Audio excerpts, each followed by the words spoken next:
బాగున్నాం sir. Okay, very good. So birth details చెప్తారా? August 26, మ్మ్. 2001. Okay, మీదేనా?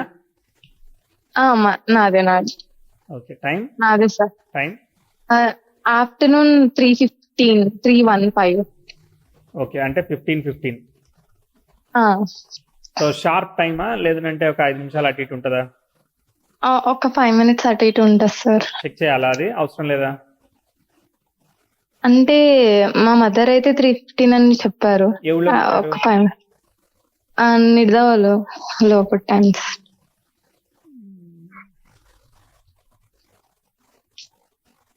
నిడదవు. ఇప్పుడు దాన్ని వెరిఫై చేద్దామంటారా? చెయ్యండి సార్. చేయమంటేనే చేస్తాను. అంటే ఏం పర్లేదు అంటే పర్లేదు సార్. అంటే మాకు తెలియదు కదా, అది దానివల్ల ఏమైనా తేడాలు వస్తాయి లేదా. వస్తాయి, తేడాలు వస్తాయి. 4 నిమిషాలకి 1 సంవత్సరం ప్రిడిక్షన్ తేడా వస్తుంది. ఓ, మరి అందుకే చేసుకోవాలి. మరి చేద్దాం. ఆ, ఇప్పుడు ఏం వస్తుందో చూద్దాం. సో మీరు ధనుర్లగ్నంలో పుట్టారు. మీరు నక్షత్రం వచ్చేసి అనురాధ 4వ పాదం అయింది. సో స్వభావ లగ్నానికి సరిపోతుందా లేదో చూద్దాం మన టూల్లో. అనురాధ నక్షత్రానికి సో ఒక 3 నిమిషాలు పెంచితే సెట్ అవుతుంది. Okay sir. అంటే first breath of the child ని బర్త్ టైమ్ గా తీసుకుంటారు. Okay sir. 30 అంటే 2 నిమిషాలు అంటే 20 అవ్వచ్చు, 15-20 అవ్వచ్చు. Okay sir. ఒక 5 నిమిషాలు ముందుకు వెళ్తుంది. చాలా పర్ఫెక్ట్ గా నోట్ చేస్తేనే అట్లా అవుతుంది. అదర్వైజ్ వెనక్కి వెళ్తా ఉంటది అనమాట టైం. ఏం కావాలి? అంటే ఒక 2 years క్రితం ఒక అబ్బాయి నేను లవ్ చేసుకున్నాను సార్. ఓకే. తర్వాత అట్లా గొడవలై విడిపోయాము. ఓకే. అంటే అప్పటి నుంచి నేను కొంచెం సఫర్ అవుతున్నాను. సఫర్ అంటే ఎమోషనల్ గా అది డిస్టర్బ్ అవడం సఫర్ అవుతుంది. ఇప్పుడు 2 years అయిపోయింది కదా, ఇంకా సఫర్ అవుతున్నా? అప్పుడప్పుడు. ఓకే. ఓకే, ఇప్పుడు ఏం చేస్తున్నారు? ఇప్పుడు కొంచెం ఇంతకు ముందు మీద పర్లేదు సార్. ఇప్పుడు వర్క్ ఏం చేస్తున్నారు? నేను MBBS చదువుతున్నాను. Very good. అయిపోయిందా MBBS? నడుస్తుందా? సెకండ్ ఇయర్ చదువుతున్నాను. Okay, right. ఇప్పుడు క్వశ్చన్ ఏంటిది అయితే? అంటే తన కోసం నేను వెయిట్ చేయాలా లేదా? లవ్ ఎప్పుడు స్టార్ట్ అయింది? ఏ ఇయర్ లో స్టార్ట్ అయింది? 2022. 22 లోనే స్టార్ట్ అయింది? 22 లోనే బ్రేక్ అయిందా? లేదు, 23లో. ఓకే, 22 ఆగస్ట్ కన్నా ముందు స్టార్ట్ అయిందా? లేదు సార్. 22 ఆగస్ట్ తర్వాతనే లవ్ స్టార్ట్ అయిందా? అవును సార్. పరిచయం ఎప్పుడైంది? అట్లా అంటే మే ఆ టైం, అదే 22 మే ఆ టైంలో ఏదో ఒక్కసారి మాట్లాడుకున్నాం. అంటే జూలై నుంచి ఎక్కువ మాట్లాడుకునే వాళ్ళు. ఓకే, మనం చూద్దాం చాట్ ఎలా ఉందో. ధనుర్లగ్నానికి సప్తమంలో గురు రాహులు ఉన్నారు. ఓకేనా? సప్తమంలో ఉన్న గురువు వక్రత్వ దోషాన్ని పొందాడు రాహుతో కలవడం వల్ల. తర్వాత సప్తమంలో రాహు బుధుడిని రిప్రజెంట్ చేస్తున్నాడు. బుధుడు ఎలా ఉన్నాడు? రవి నక్షత్రంలో ఉండి రవితో పాటు కలిసి భాగ్యంలో ఉన్నాడు. అంటే యోగకారక నక్షత్రంలో ఉన్నాడు. అంటే సప్తమాధిపతి బాగుంది, సప్తమం అనేది చాలా వరకు బాగుంది. కానీ ఈ గురువు వచ్చినప్పుడు కొంత ఈ డిస్టర్బెన్స్ కొన్ని సందర్భాల్లో జరిగే అవకాశం ఉంది. ఎందుకంటే అక్కడ గురువు డెసిషన్ మేకింగ్ కి సరైన ఫలితాన్ని ఇవ్వట్లేదు. సో కేతువు రిప్రజెంట్స్ ద గురువు అనమాట. సో కేతువు లగ్నం మీద కనెక్ట్ అయ్యి ఒక్కోసారి మనం నిర్ణయం తీసుకునే దానిలో కొన్ని మిస్టేక్స్ ఉన్నాయి అని చెప్తున్నాడు. ఓకే, చూద్దాం. తర్వాత శని చంద్రుల పరివర్తనం జరిగింది. వాళ్ళు శుక్రుడి ఫలితాన్ని ఇస్తారు. తర్వాత నెక్స్ట్ కుజుడి ఫలితాన్ని ఇస్తారు. సో కుజుడు వ్యయాధిపతి వ్యయంలో ఉన్నాడు. ఓకే. తర్వాత నెక్స్ట్ శుక్రుడు ఆ షష్టాధిపతి అష్టమంలోనూ, అష్టమాధిపతి షష్టంలోనూ ఉన్నట్టు యాక్ట్ చేస్తారు. అది కూడా ఓకే, దానిలో ఏమి పెద్ద దోషాలు ఏమీ లేవు. వక్రత్వాలు లేకపోతే బాగుంది, పర్వాలేదు. ఓకే, చార్ట్ చూడడానికి బాగుంది. MBBS సీట్ ఎప్పుడు వచ్చింది? 22లోనే వచ్చింది. Okay. So progressive Venus natal 10th house కి సెక్స్టైల్ ఇచ్చాడు, అప్రోచింగ్ లో ఉన్నాడు కాబట్టి ఇది మంచి ఫలితం ఇస్తాడు. కానీ అప్పుడు ఏం జరుగుతా ఉంది, రాహు భుక్తి జరుగుతా ఉంది. ఓకేనా, 22 జనవరి నుంచి 23 ఫిబ్రవరి మధ్యలో రాహు భుక్తి జరుగుతా ఉంది. రాహు రిప్రజెంట్స్ ఎవరు, మెర్క్యూరీని రిప్రజెంట్ చేస్తాడు. బాగున్నాడు మెర్క్యూరీ అయితే, బాగున్నాడు 7th and 9th కాబట్టి మనకి లవ్ ఇట్లాంటివన్నీ ఇచ్చేదానికి కూడా అవకాశం ఉంటుంది. బాగా ఇక్కడ అసలైన దెబ్బ ఏంటంటే సన్ను కేతు ఒకే స్టార్ లో ఉన్నారు, ఆ దాని వల్ల మెర్క్యూరీ డిస్టర్బ్ అయ్యాడు. అరే సో ఓకే, ఈ డిస్టర్బెన్స్ అనేది ఇప్పుడు ఇద్దరి మీద పడ్డది.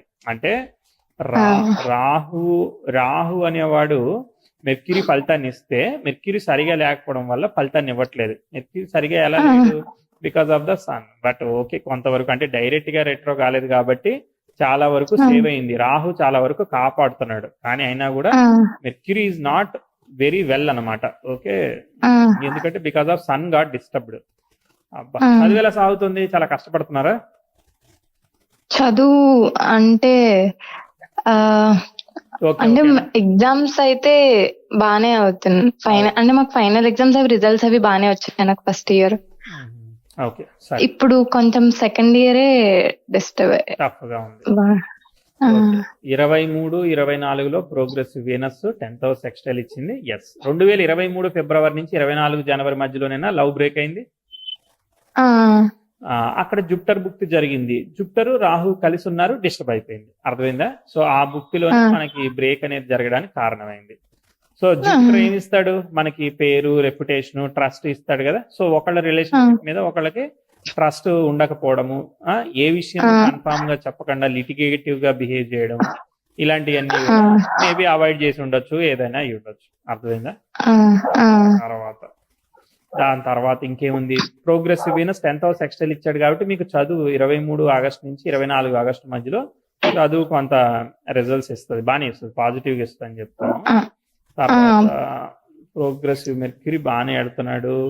ప్రోగ్రెసివ్ 10th house మంచిగా పోతుంది అంటే చార్ట్ ఇంప్రూవ్ అవుతుంది. అర్థమైందా? మంచిగా పోతుంది అంటే చదువు MBBS ఫినిష్ అవుతుంది, మంచిగా ముందుకు వెళ్ళే అవకాశం ఉంది. కానీ లవ్ అనేది డౌటే. అర్థమైందా? సరే, దాని తర్వాత ప్రోగ్రెసివ్ సన్.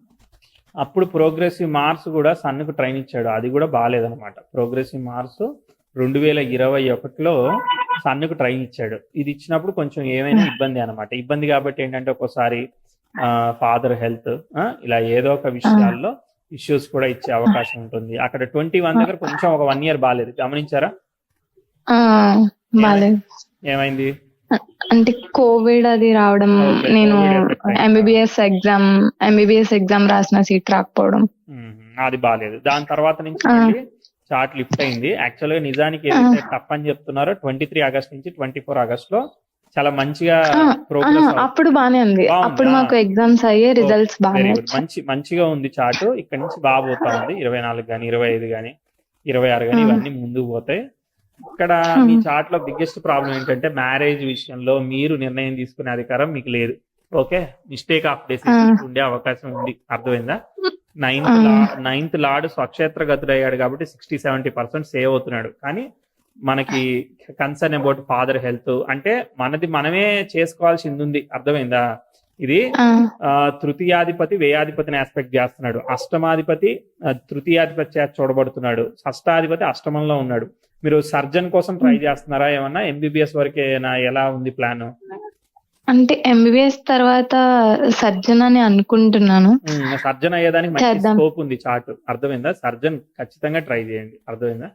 సర్జన్ ఖచ్చితంగా ట్రై చేయండి, అవకాశం ఉంది. కానీ సన్ కి ఉన్న అఫ్లిక్షన్ కొంత ఇబ్బంది పెడుతుంది. బట్ స్టిల్ బాగా హార్డ్ వర్క్ చేయాలన్నమాట. అంత ఈజీగా లేదు చార్ట్. అర్థమైందా? చాలా హార్డ్ వర్క్ రిక్వైర్మెంట్ ఉంది. మళ్ళీ మీ పాలిటిక్స్ ఎట్లా ఉంటాయో తెలియదు.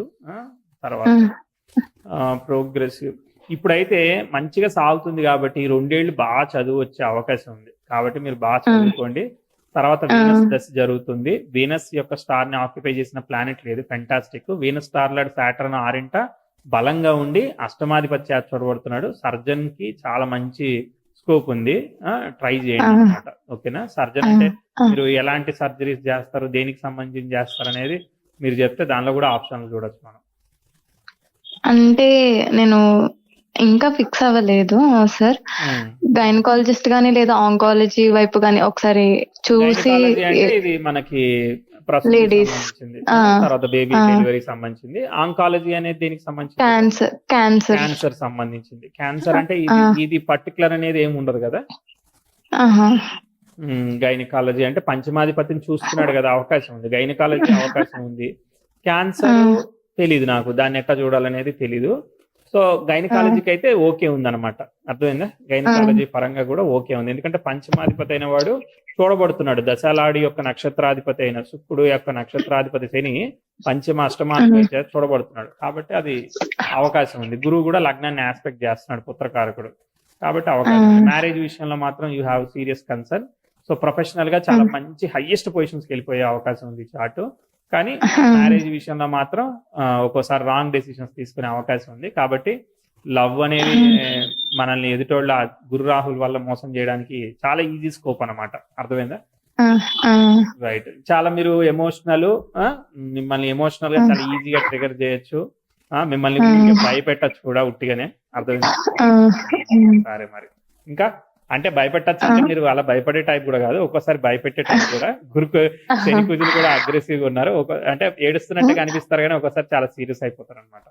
కాబట్టి మల్టీ స్ప్లిట్ పర్సనాలిటీ టైప్ అనిపిస్తా ఉంటది ఒక్కోసారి.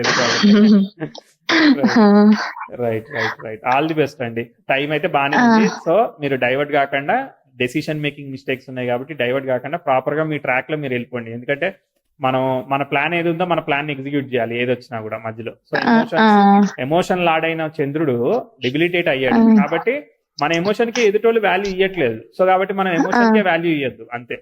అర్థమైందా? అంటే ఇంకా తన గురించి ఏమీ ఆలోచించొద్దు అంటారు. ఆ సిమ్ కార్డ్ తీసి పక్కబడేసేయండి, మీరు ఎంబీబీఎస్ సిమ్ కార్డ్ వేసుకోండి. Okay sir. Right. Bye bye. Okay sir.